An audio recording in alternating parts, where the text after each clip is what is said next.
Hello and welcome back to the channel. Today we are watching another spectacular chess game. This one was played in 1965 in Titograd, today's Podgorica, Montenegro, but back in the day this was ex-Yugoslavia, of course, and it was played between Dragoljub Velimirovic, who was playing this game as white, and his opponent Jovan Sofrevski.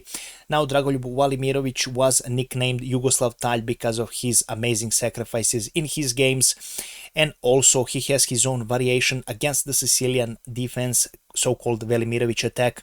So this can be another example how you can play against open Sicilian. If you hate facing open Sicilians on the board, Velimirovic attack is one way you can tackle this annoying opening if you hate playing against it, of course. A wonderful way to approach and attack Black's king. So without further ado, you will love this game. So Velimirovic opened the game with e4, we have c5, knight f3, knight c6, and after d4 we are in open Sicilian. C takes on d4, knight takes on d4, many times played, and now we have e6 for now, time out of variation. White develops on c3, and we have d6 for black. Now black has this option of playing knight to f6 here and queen to c7, but with d6 he wants the control of this small center. White continues with bishop to e3, we have knight to f6 for black, and right now bishop to c4. For now this is all Sozin attack, but after bishop to e7 and queen e2 we are in Velimirovic attack in the Sicilian. The main idea of Velimirovic attack is to castle queen side and then rush with your pawns, because your queen is now on a perfect square to cover this g5 pawn, and then you simply advance your pawns, you attack this knight, and you start a huge avalanche of pawns against black king. Black continues with a6, he wants to stop any knight to b5 ideas. We have a long castle for white, and right now black decided to play queen to c7. This bishop can be hanging after knight to a5, so white decided to play bishop to b3, and black immediately wants to seize this bishop with knight to a5 move. This bishop cannot go anywhere, but Velimirovic continues his idea with g4, starting the attack. Black continues with b5, but Velimirovic is faster, he plays g5 and attacks this knight. Black decided firstly to pick up this bishop with a check, and now we have a weird move by white. A takes on b3. Recommended move here is to actually pick up with your knight that is on the center square, but Velimirovic decided that this knight is too important for the attack that is about to happen, so he decided to leave this knight here on this beautiful d4 square. Knight retreats on d7, and right now we have first Tal-like sacrifice with knight to f5. White's idea is simple, he wants to eliminate this dark squared bishop here, and if black refuses this sacrifice he will be in a lot of trouble, so he has to accept it. But now knight d5 is played for white, forking the queen and this bishop again. Now queen to d8 was played for black, and now we have e to f5. Now this e file is opened and is aiming at this bishop. In this position, recommended move for black was to play bishop to b7, to basically trade these pieces, because black is a piece up and the change of material is going in his favor. But Sofrevski was too scared of this open e-file, especially his king still in the center.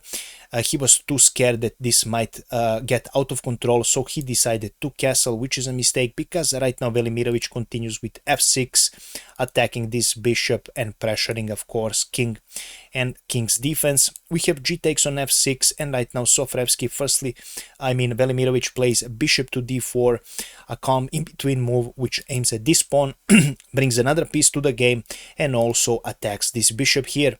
We have knight to e5, the main idea is to cut away this bishop, and also now this bishop is protected enough. We have g takes on f6, we have bishop picking up on f6, and right now g file is also opened, which was the main idea of pushing these g pawns. We have rook h to g1 with a check, bishop to defends on g7, which is a mistake. King h8 was a slightly better, but still nothing too much, not a big improvement here for black. After rook h on g1 and check, bishop g7 is played, and right now we have bishop picking up on e5, d picks up on e5, and of course queen enters in the center of the board. This bishop is pinned, obviously you cannot pick up this queen, and right now there is a checkmate threat on g7, so black decided to defend with f6, but Velimirovic finds another amazing move, knight to e7 check.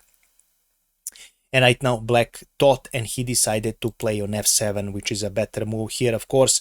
After knight to e7 check, if you decide to go on h8, rook picks up on d8, so your queen is hanging, white is gonna pick up your queen, and if you decide to pick up his queen, then you will suffer a checkmate, because after bishop takes on f8, rook g8 is a beautiful Anastasia's mate. I believe this is Anastasia's mate.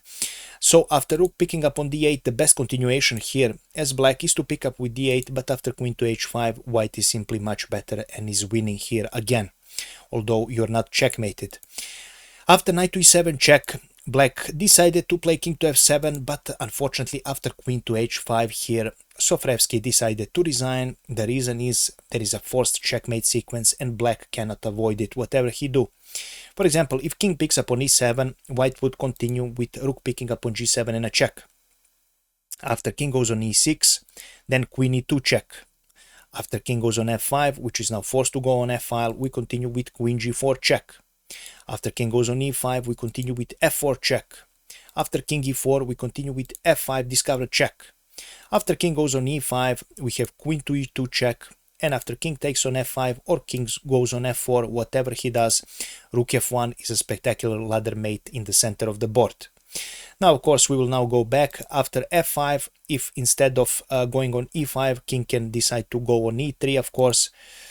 Still, there is rook e1 check, and after king to f2, a beautiful queen g3 is checkmate.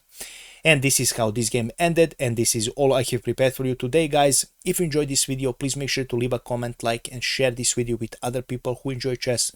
As you all know, your comments help with the YouTube algorithm, your shares help with the YouTube algorithm, and this helps push my channel, and more people will see my YouTube videos, which will help me achieve my goal of becoming a full-time YouTuber, and I couldn't do it without your help, guys. As for the game, please do let me know your thoughts about this game. Have I missed something in the analysis? Do you have some suggestions about future videos? Do let me know. And also let me know your thoughts about Velimirovic attack. Are you going to use it in your next games when you are facing Sicilian, especially open Sicilian? Do you think it's worth of a try? Do let me know, guys. I always enjoy reading your comments. And as always, I wish you a pleasant day and we will see each other in the next video. Bye bye.